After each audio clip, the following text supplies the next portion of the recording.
Allahumma aftah lana hikmataka ya Allah.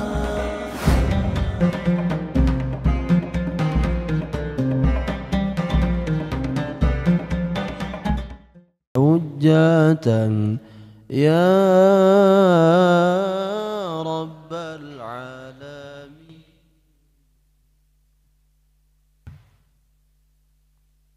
Bismillahirrahmanirrahim. Assalamualaikum warahmatullahi wabarakatuh.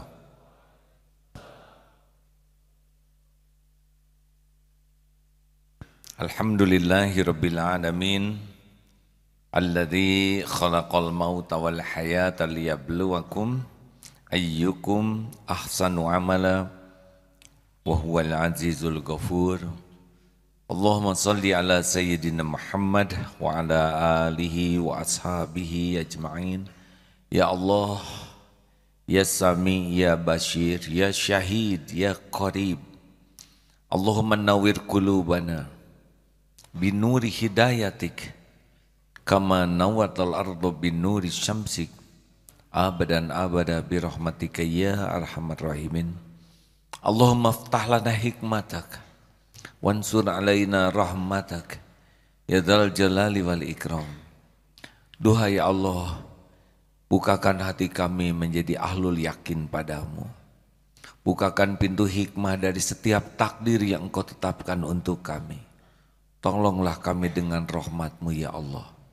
Taqabbal minna ya arhamar rahimin. Innaka antas samiul alim. Wa tub alaina innaka antat tawwabur rahim. Amin ya rabbal alamin.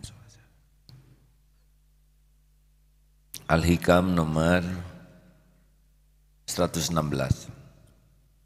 Bismillahirrahmanirrahim.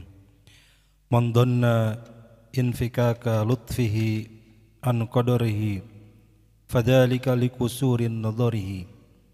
Siapa yang mengira terlepas hikmat karunia Allah daripada bala ujian yang ditakdirkan oleh Allah, maka yang demikian itu disebabkan karena dangkalnya pandangan imannya.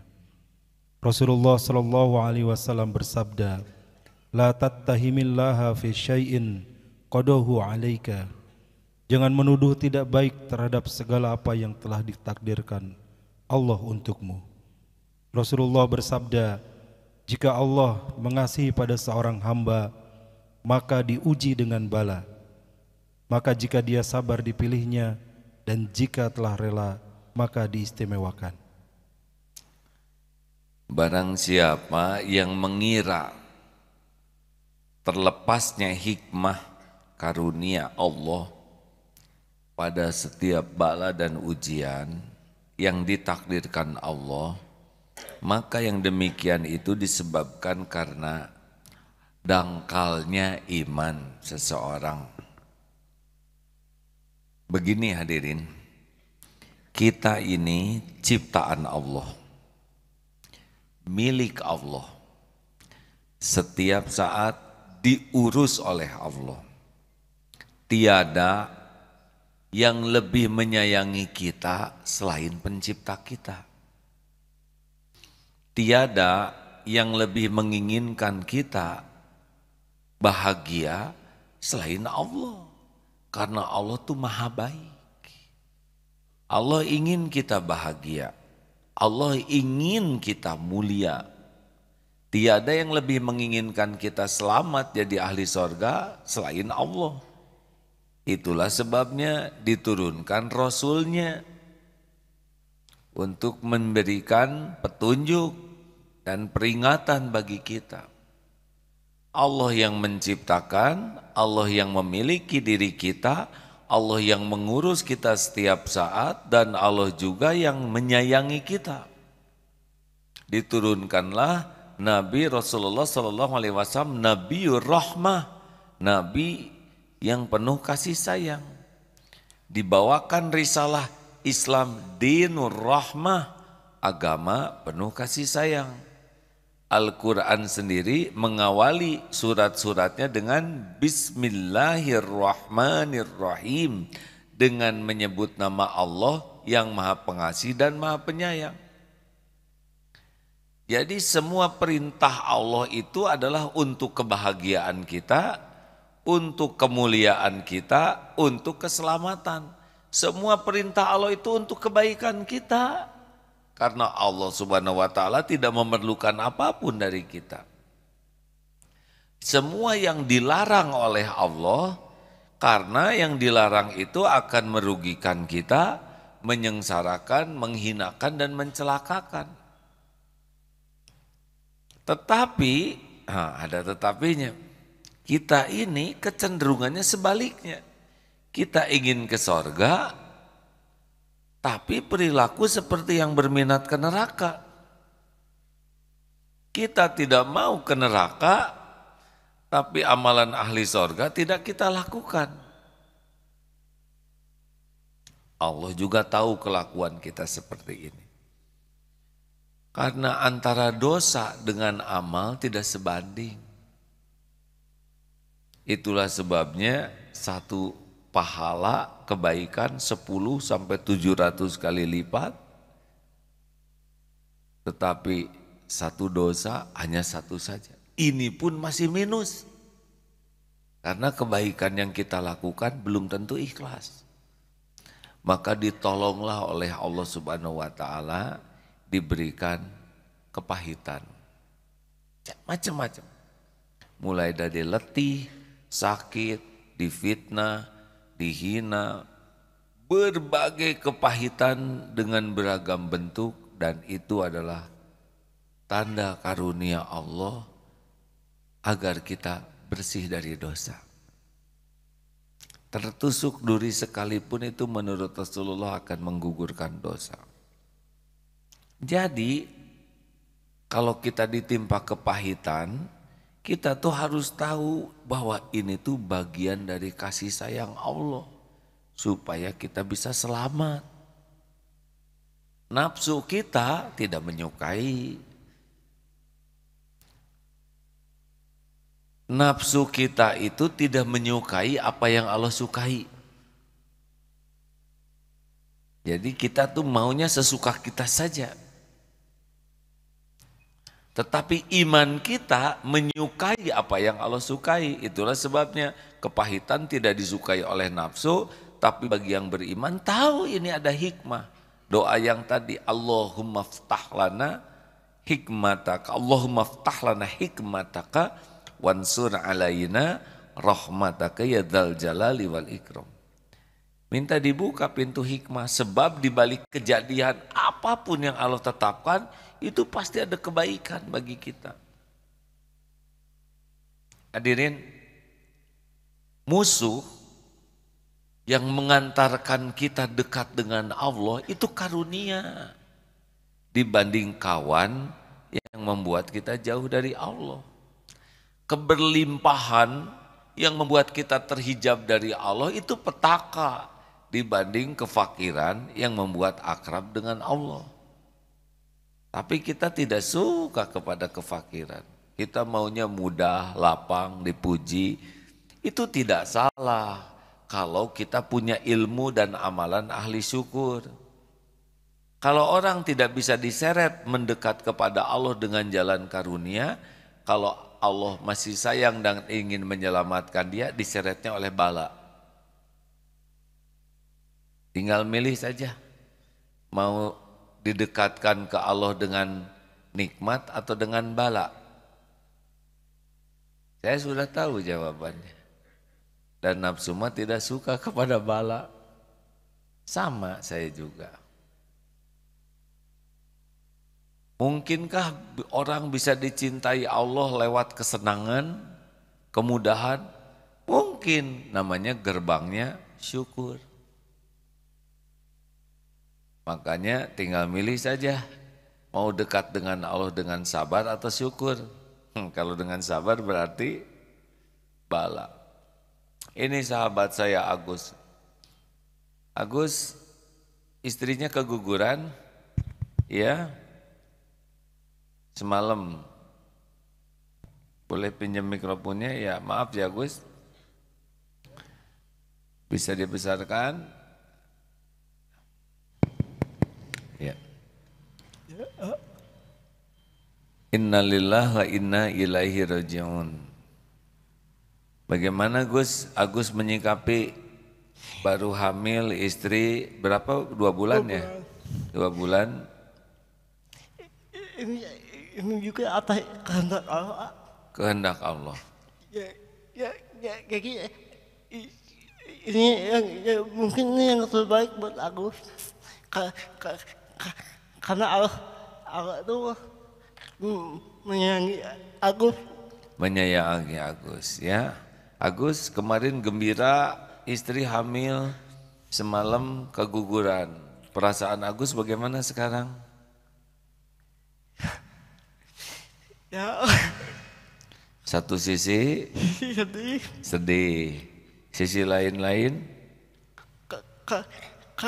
kan mengatasi sedihnya gimana Agus? mengatasinya karena ada Allah. Ada Allah. Agus yakin ini perbuatan yang terbaik dari Allah? Yakin karena setiap aku berdoa kepada Allah, setiap saat aku meminta yang terbaik untuk kedua Agus. Agus selalu minta yang terbaik Ya. dan ternyata keguguran gitu. Ya. Jadi Agus merasa ini yang terbaik. Ya, Ya, Agus melihat pertolongan Allah tidak? melihat. Ya, Agus kemarin telepon karena sedang ceramah tidak terangkat. Lalu kirim WA, istri saya keguguran. Ya, terus ditanya, di mana sekarang istrinya? Jam berapa? Malam ya, sempat telepon ya. Di mana? Di rumah. Di rumah. Kenapa keguguran kok di rumah ini? Karena apa? Karena naik turun tangga. Iya, biaya rumah sakit dan sebagainya ya. Tapi sekarang sudah selesai nggak pengurusannya? Alhamdulillah. Alhamdulillah. Dibantu sama kapan juga. Ya, itu cuma jalan dari Allah ya. Teman-teman. Pas mendengar begitu langsung kontak. Dokter di mana? Karena kita ada rumah sakit.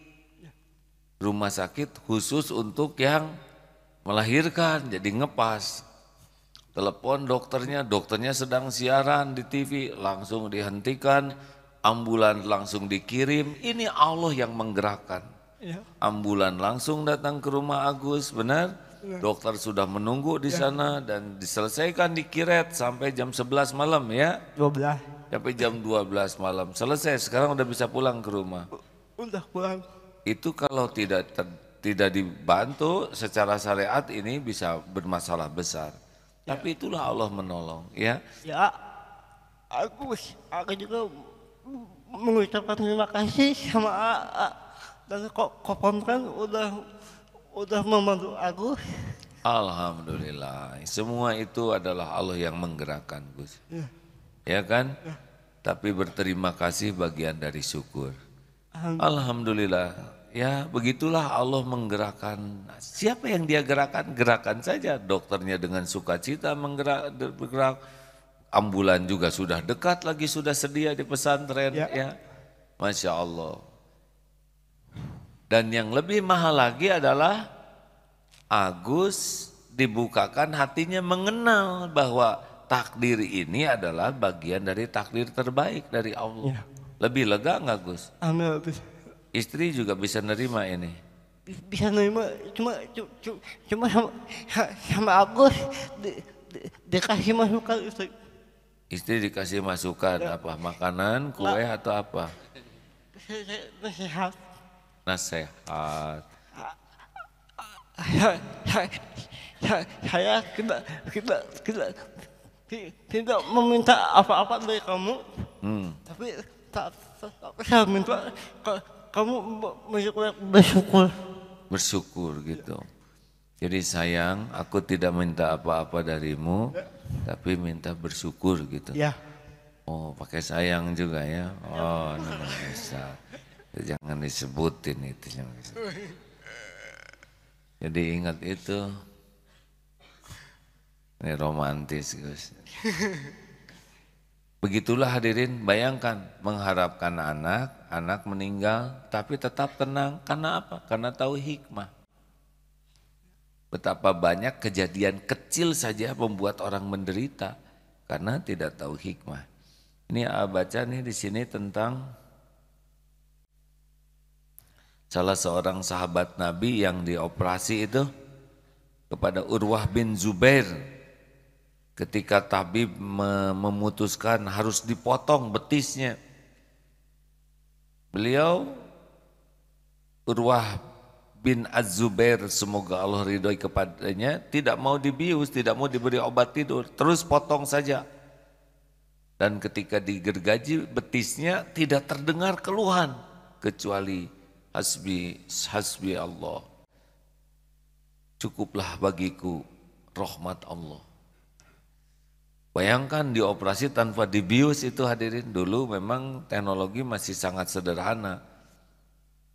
Dan sesudah selesai dibungkus saja itu betis yang diamputasinya itu. Lalu dicuci, dibungkus dan dikuburkan di pekuburan muslimin. Lalu ia berkata, Allah telah mengetahui bahwa kaki itu tidak pernah saya gunakan untuk berjalan kepada maksiat. Lalu ia berkata, ya Allah, jika engkau ambil maka banyak sisanya. Jika engkau memberi bala masih banyak yang selamatnya. Begitulah hadirin, kalau orang dibukakan pintu hikmah lebih fokus kepada karunia. Baik yang nampak maupun yang tidak nampak. Kenapa orang bisa sabar? Karena berbaik sangka kepada Allah. Bahwa Allah tuh penguasa kita yang maha baik, pasti melakukan segalanya baik. Begini, saya mau nanya nih, kapan Allah berbuat jelek kepada kita? Pernahkah dalam hidup ini kita diperlakukan tidak baik oleh Allah pencipta kita sehari saja? Tolong dijawab. Pernah tidak? Yang betul. Sejam, semenit, sekejap? Tidak pernah. Allah maha baik. Yang puluhan tahun kita diperlakukan baik oleh Allah. Kalau sesuatu saat Allah memberikan ujian, sesuatu yang tidak cocok menurut keinginan kita, berprasangkalah selama ini aja Allah tidak pernah berbuat jelek. Kenapa ketika ada sesuatu yang tidak cocok kita malah berprasangka buruk? Katakan, ada orang baik sekali kepada kita dan tidak pernah berbuat buruk kepada kita. Suatu saat melakukan sesuatu yang tidak cocok dengan keinginan kita.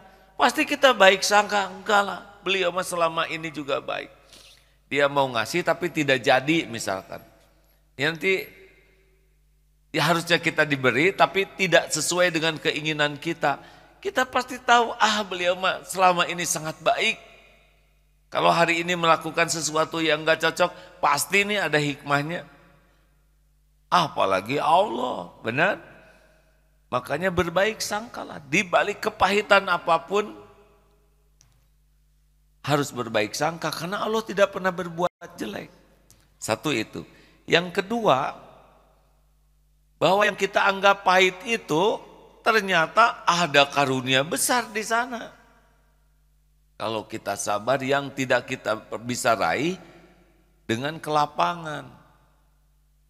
Berapa banyak ya seperti ibunya Nabi Adam, ulangi Nabi Musa disuruh menghanyutkan anaknya ke sungai Nil. Berat sekali ini. Punya anak dihanyutkan. Tapi Allah punya rencana sendiri. Ternyata dibelokkan, masuklah ke istana Fir'aun. Jadi selamat karena ini anak lelaki. Yang lain kan setiap anak laki-laki dibunuh. Satu selamat dari pembunuhan. Bagaimana ibu dan anaknya jauh?